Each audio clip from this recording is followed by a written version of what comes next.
In the middle of 5th century BC, regions of Western and Central Europe around the rivers Rhine and Moselle went through drastic changes. Settlements dispersed and the urban cultural centers came to ruin, some definitely through violent means. Settlements, burials, religion and weaponry, everything changed with the arrival of the new culture. The whole picture and the causes of these turbulent events is still muddled to this day. Like in large social collapses of the previous eras, overpopulation and poor climate conditions that also took place at the time probably led to famine and consequently to conflict and upheaval.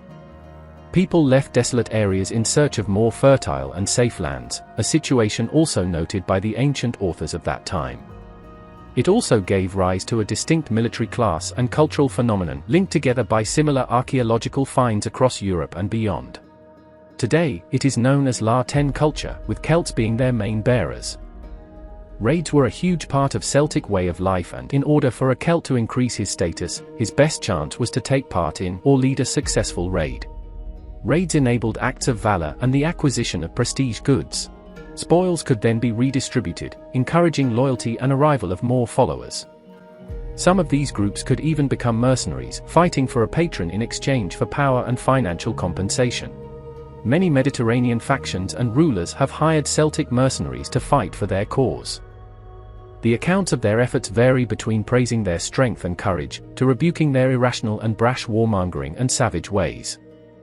But there were only so many potential opportunities for raiding within a small region. This accelerated migration of entire populations when their homeland would become too constricting, overpopulated and was lacking raiding opportunities. The solution was to find new suitable grounds to settle and raid. The spread of La Tène culture across Europe is therefore firmly linked with the Celtic migrations between 5th and 3rd centuries BC. These migrations weren't spontaneous, but could take years of preparations. One major route was across the Alpine passes into the Po Valley and the other going east and south following the Danube River. Celts became major players and a concern to the Mediterranean civilizations. During the time of migrations, they even sacked the city of Rome, negotiated with Alexander the Great and almost breached the holy site at Delphi. All three events are considered today as important moments in history, despite little to no archaeological evidence of them. Had ancient writers not recorded them, they would have probably been forgotten. As for how the Celts saw these historical moments and whether they gave them a value equal to the ancient historians, remains unknown. It is entirely possible that they saw it as nothing special, just another raid or voyage among many. The Celtic view of history, as they left no written records, remains a mystery.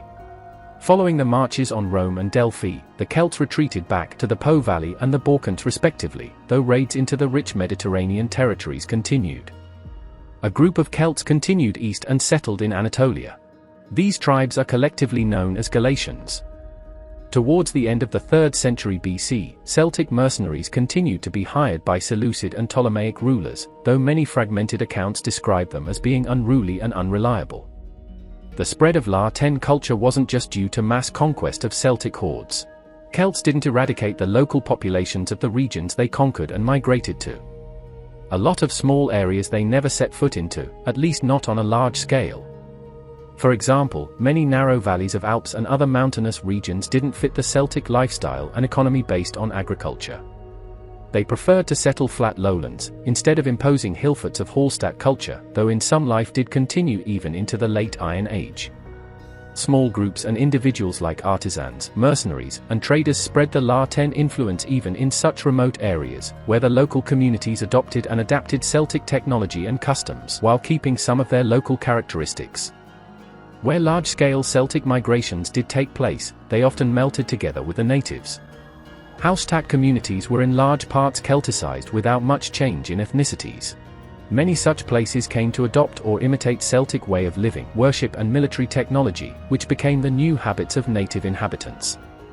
The La Tène culture ended up stretching all the way from the British Isles and Iberia in the west, to Anatolia in the southeast. The following period of the 2nd and 1st centuries BC was marked by the constructions of large urban settlements, oppida, encompassed within impressive ramparts. The Celts were more and more threatened by the expanding Roman state and Germanic peoples. These hostile encounters were highlighted by bloody battles, like Caesar's famous conquest of Gaul. With pressures from all sides, Celtic Europe gave way to Roman Empire and their way of life, as well as ascending Germanic peoples.